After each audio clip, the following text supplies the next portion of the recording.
ইমানের পথে অবিচল রেখে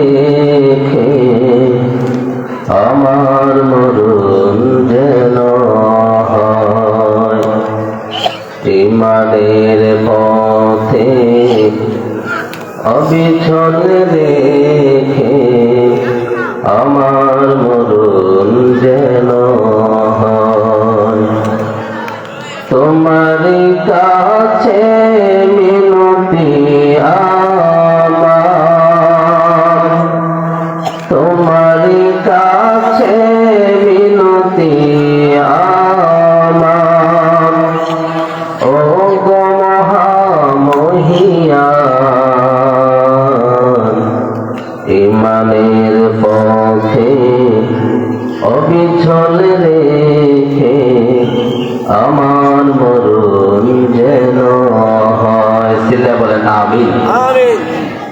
সকলে আমার সাথে জবান খুলে বলেন তো, মাহফিলে আসার তৌফিক দিয়েছেন কে? সকল ক্ষমতার মালিক কে? সব কাজের শুরুতে প্রশংসা করব কার? সমাজ উপস্থিতি, ভূমিকা লম্বা নয়, সরাসরি মূল আলোচনার দিকে চলে যাচ্ছে। আমি আপনাদের সামনে মহাগ্রন্থ আল কোরআন থেকে সূরাতুল ইউনুস থেকে ৬২ নম্বর আয়াতে কারিমা তেলাওয়াত করেছি। উক্ত আয়াতে কারিমায় আল্লাহ তাআলা বলছেন, নিশ্চয়ই তাদের কোনো ভয় নেই, তাদের কোনো চিন্তা নেই, তারা চিন্তা মুক্ত, ভয় মুক্ত। আমি আপনাদের কাছে জানতে চাই, এই পৃথিবীর মাঝে এমন একজন মানুষ কি আছে যে তার ভয় নেই? কথা বলেন, আছে এমন কোন মানুষ? ভয় মুক্ত, চিন্তা মুক্ত এমন একজন মানুষ পৃথিবীর মধ্যে পাওয়া যাবে? স্বাধীনের পর থেকে আজ পর্যন্ত যারাই বাংলাদেশের রাষ্ট্র ক্ষমতায় এসেছেন, আছেন, আসবেন, সকলেই চেয়েছিলেন মানুষকে নিরাপত্তা দিতে। আমি জানতে চাই, কেউ কি নিরাপত্তা দিতে পেরেছেন? জানের নিরাপত্তা দিতে পেরেছেন? মালের নিরাপত্তা দিতে পেরেছেন? দিবে কিভাবে? মানুষের হাতে গড়া আইন দিয়ে তো নারীর সতীত্ব রক্ষা করতে পারে না। মাজলুম জালেমের জুলুম থেকে মুক্তি দিতে পারে না। নির্যাতিত মানুষ তার ন্যায্য অধিকার ফিরিয়ে দিতে পারে না। শ্রমিক তার শ্রমের মূল্য দিতে পারে না। যদি দিতে হয় সেটা দিবে একমাত্র আল কোরআন। জোরে বলেন, কার কালাম? আল্লাহর জমিনে আল্লাহর আইন যদি বাস্তবায়িত হয়, তাহলেই মানুষ তার জানের নিরাপত্তা পাবে, মালের নিরাপত্তা পাবে, নারী তার সতীত্ব রক্ষা করতে পারবে, নির্যাতিত মানুষ তার ন্যায্য অধিকার ফিরে পাবে। জোরে বলেন ঠিক কিনা? তাহলে বলতেছিলাম, আল্লাহ পাক বলেছেন, নিশ্চয়ই তাদের কোনো ভয় নেই, তাদের কোনো চিন্তা। এখন কাদের ভয় নাই, কাদের চিন্তা নাই, সেটা কি জানতে মন চায় না? জোরে বলেন, জানতে মন চায়? রব্বুল আলামিন বলেন, আলা ইন্না আউলিয়া আল্লাহি লা খাউফুন আলাইহিম ওয়া লা হুম ইয়াহজানুন। জোরে বলি আল্লাহু আকবার। আলা ইন্না আউলিয়া আল্লাহ, সাবধান, নিশ্চয়ই যারা আল্লাহর বন্ধু তাদের কোনো ভয় নাই, তাদের কোনো চিন্তা নাই। ঘোষণাটা কার? এখন আল্লাহর ওলি কারা সেটাও আল্লাহ পাক বলেন। রব্বুল আলামিন বলেন, আল্লাযীনা আমানু ওয়া কানু ইয়াত্তাকুন। যারা ঈমান আনে একজনের উপর তিনি কে? আরো জোরে বলেন, তিনি কে? যারা আল্লাহর প্রতি ঈমান আনে এবং তাকওয়া অবলম্বন করে, তারাই হলো আল্লাহর ওলি, তারাই হলো আল্লাহর ওলি। এখন ঈমান বলতে কি বোঝায়? ঈমান বলতে এটাকে বোঝায় না কিছু সময় রব রব আর কিছু সময় রাম রাম। ঈদুল আজহা আর ঈদুল ফিতরের ঈদগাহে গিয়ে ঈদুল ফিতর, ঈদুল আজহার শুভেচ্ছা, আবার দুর্গা পূজায় গিয়ে তাদেরকে শুভেচ্ছা, এটার নাম ইমানদার না, এটার নাম হলো মুনাফিকি। জোরে বলেন ঠিক না? আমার মুসলমান ভাইয়েরা, ইমানদার কারা? আল্লাহ রাব্বুল আলামিন সেই কথা কোরআনে বলেন, ইন্নাল্লাযীনা ক্বালু রাব্বুনাল্লাহু সুম্মা ইসতাকামু তাতানাজ্জালু আলাইহিমুল মালাইকাতু আল্লা তাখাফু ওয়া লা তাহজানু ওয়া আবশিরু বিল জান্নাতিল্লাতী কুনতুম তুআদুন। জোরে বলি আল্লাহু আকবার, আল্লাহু আকবার। ইন্নাল্লাযীনা ক্বালু রাব্বুনাল্লাহ, নিশ্চয়ই যারা বলে আমাদের রব হলো আল্লাহ, সুম্মা ইসতাকামু, অতঃপর তার উপর অটল অবিচল থাকে, তার মানে হলো আল্লাহর প্রতি এমন ঈমান আনে, দুনিয়ার কোন হামলা মামলা জেল জুলুম এবং কি আল্লাহর প্রতি ঈমান আনার কারণে নিজের জীবনটাও পর্যন্ত আল্লাহর রাস্তায় কুরবানি করে দেয়, বিনিময়ে এক চুল পরিমাণ পিস্তাও হয় না, তারা হলো ঈমানদার। তারা কি ঈমানদার? আমি জানতে চাই, এই ধরনের ঈমানদার বাংলাদেশে কম না বেশি? জোরে বলেন, কম না বেশি? আমার মুসলমান ভাইয়েরা, এমন কিছু ঈমানদার পাওয়া যায় মসজিদে মাদ্রাসায় মুসলমানের সামনে এসে বলে শরিয়া রাষ্ট্র কায়েম করব, আর খ্রিস্টান রামবাম নাস্তিকদের কাছে গিয়ে বলে শরিয়া রাষ্ট্র, শরিয়া দিয়ে রাষ্ট্র চালাবো না। এমন কিছু মুসলমান নামের মুনাফিক আমাদের দেশে আছে কিনা? ক্ষমতার চেয়ারে বসার জন্য, দুনিয়ার লোভ লালসায়, দুনিয়ার ক্ষমতার চেয়ারে বসার জন্য তারা ঈমান বিক্রি করে দেয়। তারা কখনো ঈমানদার নয়, তারা কখনো ঈমানদার হতে পারে না। ঈমানদার হলো ওই ব্যক্তি যিনি ভয় করে একজনকে, চিল্লায় বলেন তিনি কে? তারা ভয় পায় একজনকে, তিনি কে? সাহায্য চায় একজনের কাছে, তিনি কে? কোন রক্ত চক্ষুকে তারা ভয় পায় না, পশ্চিমা ব্রিটিশদেরকে তারা ভয় পায় না, দিল্লির দাদা বাবুদেরকে তারা ভয় পায় না, তারা ভয় পায় একজনকে, তিনি কে? তাদের মনে হলো আল্লাহর ভয়। কার ভয়? জোরে বলেন, কার ভয়? যাদের হৃদয় আছে আল্লাহর ভয়, তারা প্রভু পথে ভুলে যায় না। আল্লাহর প্রেম ছাড়া এই দুনিয়ার কারো কাছে কোনো কিছু চাই না। রাতের আধারে যারা সেজদাতে রয়, দু চোখের অশ্রুতে নদী যেন বয়। রাতের আধারে যারা সেজদাতে রয়, দু চোখের অশ্রুতে নদী যেন বয়। চলনার হাত ছাড়ি যতই আসুক, পিছনে ফিরেও সে তাকায় না। যাদের হৃদয় আছে আল্লাহর ভয়, তারা প্রভু পথে ভুলে যায় না।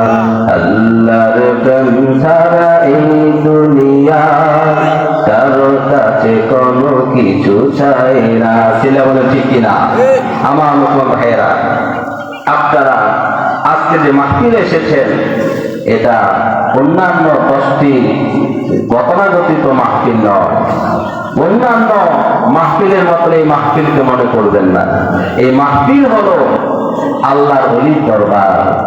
এটা এমন দরবার, এটা জৌনপুরি খানদানের দরবার, যে জৌনপুরি খানদানে শরীয়তের চর্চা করা হয়, যে জৌনপুরি খানদানে সুন্নতে নববী চর্চা করা হয়।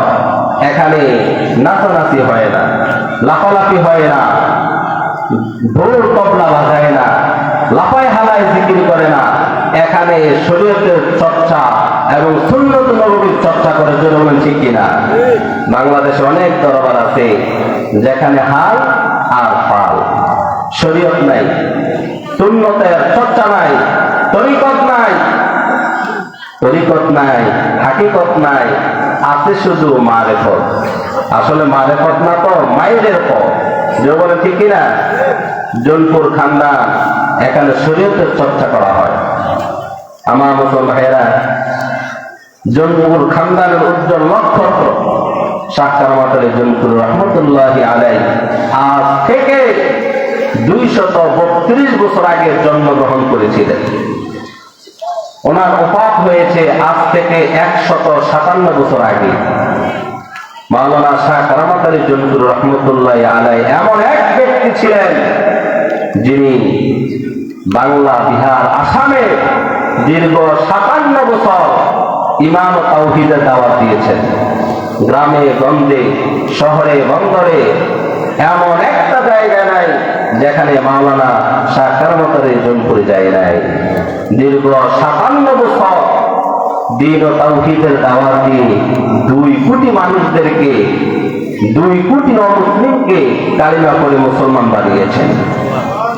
সেই শাহ কারামাত আলী জৌনপুর রহমতুল্লাহি আলাইহির সুযোগ্য উত্তরসূরি হলো আমাদের পীর ও মুর্শিদ শাহ সুফি মুহাম্মদ ফারুক সিদ্দিক আল কুরাইশি বড় হুজুর। আল্লাহ পাক হুজুরের হায়াতে আমলে রিজিকে বরকত দিক, সকল বলি আমিন। তাহলে এই জৌনপুরি খানদান অন্যান্য কোন গতানুগতিক কোন খানদান নয়। এই খানদানের দ্বীনে তাওহীদের মেহনতে বাংলার মানুষ ইসলাম পেয়েছে, বাংলার মানুষ কোরআন শিখতে পেরেছে, নামাজ শিখতে পেরেছে। মাওলানা শাহ কারামাত আলী জৌনপুর রহমতুল্লাহি আলাইহি এই দেশের মানুষদেরকে টিকলি খুলে টুপি মাথায় দিয়েছে, ধুতি খুলে লুঙ্গি পরিয়েছে। এই মাওলানা শাহ কারামাত আলী জৌনপুরি। আমরা কি সে মাওলানা শাহ কারামাত আলী জৌনপুরীর রহমতুল্লাহি আলাইহিকে কি ভুলে গেছি নাকি? যদি বলে আমরা কি ভুলে যাব? আমরা কি ভুলে গেছি জৌনপুরীদের নাম? ভুইল না ভুইল না রে, ভুইল না ভুইল না রে বাংলার মুসলমান। মাওলানা কারামাত আলী শিখায়াছেন পবিত্র কোরআন। ভুইল না ভুইল না রে, ভুইল না ভুইল না রে বাংলার মুসলমান। জৌনপুরীরা শিখায়াছেন পবিত্র কোরআন। জৌনপুর হতে পায়ে হেঁটে বাংলা, বিহার, আসামেতে। জৌনপুর হতে পায়ে হেঁটে বাংলা, বিহার, আসামেতে দিন কালিমার দাওয়াত দিয়ে, দিন কালিমার দাওয়াত দিয়ে বাঁচাইল ঈমান, বাঁচাইল ঈমান। ভুইল না ভুইল না রে, ভুইল না ভুইল না রে বাংলার মুসলমান। জৌনপুরীরা শিখায়াছেন পবিত্র কোরআন। যেটা বলে ঠিক কিনা? 18 দিনে দানা পানি নাহি জুটিল, দিন কালিমার দাওয়াত তবু বন্ধ নাহি করিল। 18 দিন দানা পানি জুটে নাই, তারপরেও দিন কালিমার দাওয়াত বন্ধ।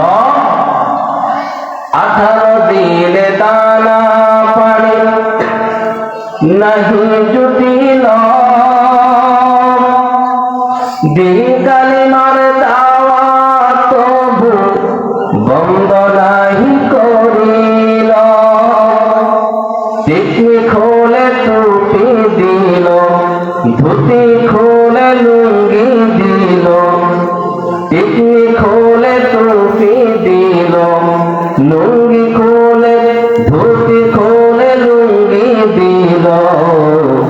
বাঁচাইল ঈমান, বাঁচাইল ঈমান। ভুইল না ভুইল না রে, ভুইল না নয়নে বাংলার মুসলমান মাওলানা কারামত আলী শিখায়াছেন পবিত্র কোরআন জনপুরীরা শিখায়াছেন পবিত্র কোরআন। ছিলা বলেন ঠিক কিনা? আমার মুসলমান ভাইয়েরা, তাহলে আল্লাহ বলি কারা? যাদের মাঝে ঈমান আছে আর যাদের মাঝে তাকওয়া আছে, যাদের মাঝে শরীয়ত আছে, যাদের মাঝে আল্লাহর নবীর সুন্নাত আছে, তারা হলো আল্লাহর নবী ঘোষণাকারী। আল্লাহ রাব্বুল আলামিন সেই কথাটাই কোরআনে বলেছেন, ইন্নাল্লাযীনা ক্বালু রাব্বুনাল্লাহু সুম্মা ইসতাকামু তাতানাজ্জালু আলাইহিমুল মালায়েকা আল্লা তাখাফু ওয়া লা তাহজানু ওয়া আবশিরু বিল জান্নাতিল্লাতী কুনতুম তুআদুন। জোরে আল্লাহু আকবার। ইন্নাল্লাযীনা ক্বালু, নিশ্চয় যারা বলে আমাদের রব হলো আল্লাহ, সুম্মা ইসতাকামু, অতঃপর তার উপর অটল অবিচল থাকে, তাতানাজ্জালু আলাইহিমুল মালায়েকা, তাদের মৃত্যুর সময় ফেরেশতা নাযিল হয় আর বলে ভয় করো না, চিন্তা করো না, আল্লাহ তাখাফু ওয়া লা তাহজানু, ভয় করো না, চিন্তা করো না। শুধু তাই না, ফেরেশতা বলেন আল্লাহ তাখাফু ওয়া লা তাহজানু ওয়া আবশিরু বিল জান্নাতিল্লাতী কুনতুম তুআদুন। জোরে আল্লাহু আকবার। ওই জান্নাতের সুসংবাদ নাও যে জান্নাতের জন্য ওয়াদা করেছেন তিনি কে?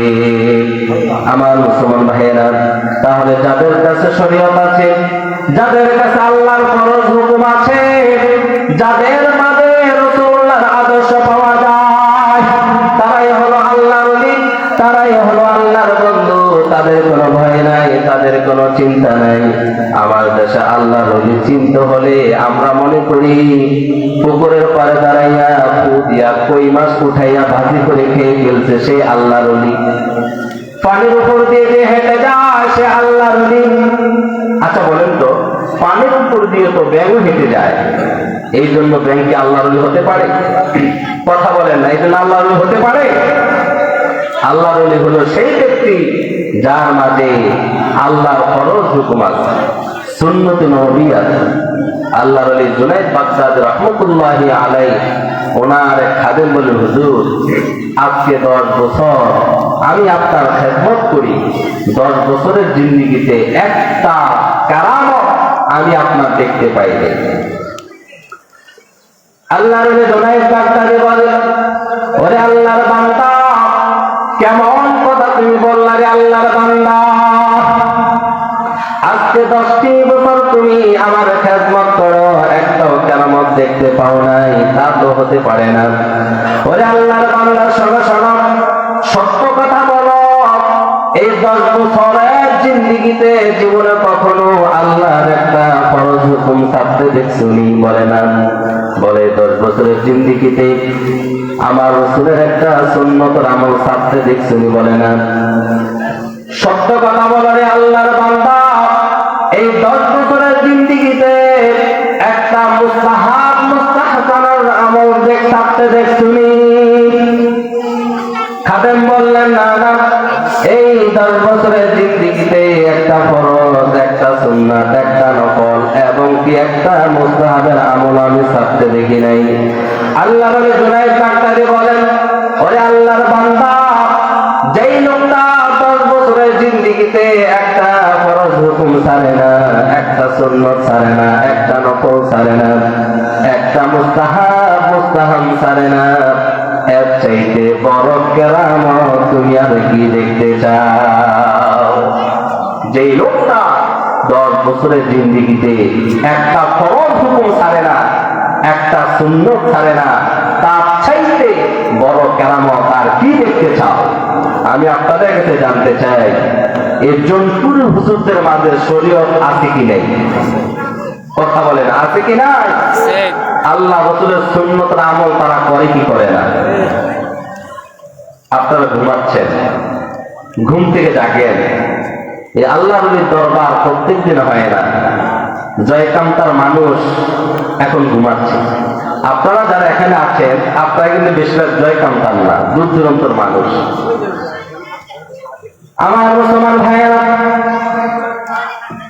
মাওলানা শাহ কারামত আলী জনপুর রহমতুল্লাহি আলাইহি এই তাওহীদের দাওয়াত দিতে যাইয়া, কালিমার দাওয়াত দিতে যাইয়া হামলা মামলা কত কিছুর সম্মুখীন হয়েছেন। তারপরও মাওলানা কারামত আলী জনপুরি তাওহীদের দাওয়াত বন্ধ করে নাই। আমরা এত সুন্দরভাবে ইসলাম পেয়ে গেছি, আমরা আজকে নামাজ পড়ি, কেউ বাধা দেয় না। আজকে আমরা রোজা রাখি, কেউ আমাদেরকে বাধা দেয় না। আজকে আমরা শরীয়তের হুকুমগুলো মানি, কেউ আমাদেরকে বাধা দেয় না। ওরে মুসলমান, এত সহজে ইসলাম আসে নাই। ইসলাম প্রতিষ্ঠিত করার জন্য আমার নবীজি উহুদের প্রান্তরে দাম দাম শহীদ করেছেন। এই ইসলামের তরি বাসানোর জন্য সাহাবায়ে কেরাম জীবন দিয়েছেন, তাবেঈগণ রক্ত ঝরিয়েছেন, জীবন দিয়েছেন, কষ্ট করেছেন, খেয়ে না খেয়ে আল্লাহর দ্বীনের কালিমা তারা উৎপন্ন করেছেন। এত কষ্টের ফলে আজকে আমরা দ্বীন ইসলাম পাইছি, তারপরও আমরা আজকে সঠিকভাবে 5 ওয়াক্ত নামাজ পড়ি না। 5 ওয়াক্ত নামাজ ঠিক মতো পড়ি? আমার ভাইয়েরা, রাসূল সাল্লাল্লাহু আলাইহি ওয়াসাল্লামের এই দ্বীন এমনি প্রতিষ্ঠিত হয় নাই। আল্লাহর নবীজি দাম দাম শহীদ করেছেন। 1টি নয়, 2টি নয়, 80 থেকে 82টা যুদ্ধ করেছেন। যুদ্ধ হবে মওতার প্রান্ত। আমার নবীজি সেনাপতি নিযুক্ত করতেছে। রাসূলুল্লাহ বললেন, ও সাহাবীরা, আজকে যুদ্ধের ময়দানে প্রথম সেনাপতি হিসাবে যিনি দায়িত্ব পালন করবেন তিনি হলেন আমার পালক পুত্র যায়েদ ইবনে হারেসা। কোথায় তিনি দাঁড়াবেন। বললেন, দ্বিতীয় সেনাপতি হিসাবে যিনি আজকে যুদ্ধের ময়দানে দায়িত্ব পালন করবেন তার নাম হলো আমার চাচাতো ভাই জাফর বিন আবু তালেব। কোথায় তিনিও দাঁড়াবেন। আল্লাহ নবী বললেন, তৃতীয় সেনাপতি হিসাবে যুদ্ধের ময়দানে যিনি পরিচালনা করবেন তিনি হলেন আমার সাহাবী আব্দুল্লাহ ইবনে রওয়াহা। কোথায় আমার ভাইয়েরা, আমি আপনাদের কাছে জানতে চাই, যুদ্ধের ময়দানে সেনাপতি লাগে কয়জন? কথা বলে না, লাগে কয়জন? একজন। আল্লাহ রাসূল বলেছে কয়জনের কথা? 3 জন। তার মানে হলো কারো বুঝতে কষ্ট হলো না যে 3 জনের নাম আল্লাহর নবী ঘোষণা করেছেন। নির্ঘাত মওতার প্রান্তরে 3 জনে শহীদ হয়ে যাবে, জীবিত আর ফিরে আসবে না। আমার ভাইয়েরা, আল্লাহর নবী বললেন, যাও বাড়িতে চলে যাও, তোমাদের পরিবার বিবি বাল বাচ্চার কাছ থেকে বিদায় নিয়ে চলে আসো। হযরত যায়েদ বললেন, ইয়া রাসূলুল্লাহ, আপনি আমার বাবা আর আমার মা আয়েশা শুনতেছে, আমি কারো কাছ থেকে অনুমতি নেওয়ার প্রয়োজন নাই। হযরত জাফর বাড়িতে চলে গেলেন। বাড়িতে গিয়ে বলেন, স্ত্রীদের যুদ্ধের ময়দানে যাব। আল্লাহর নবী আমাকে যুদ্ধের ময়দানের সেনাপতি বানিয়েছে। এই জীবনে সংসার করতে যাইয়া কখনো তোমার উপরে জুলুম করেছি, অথবা কখনো তোমার হক পরিপূর্ণ আদায় করি নাই স্ত্রী, আল্লাহর হস্তে তুমি আমাকে মাফ করে দাও। হযরত জাফরের স্ত্রী বললেন, প্রাণের স্বামী, যুদ্ধের ময়দানে যাবেন, আমি আপনাকে বাধা দিব না, আমি আপনাকে বাধা দিব না যুদ্ধের ময়দানে যাওয়ার জন্য, কিন্তু প্রাণের স্বামী, আমি আপনার জন্য দোয়া করি। এই কথা বলে হযরত জাফরের 2খানা হাত বাড়াইলেন। হাত উঠিয়ে বললেন, রব্বুল আলামিন, আমার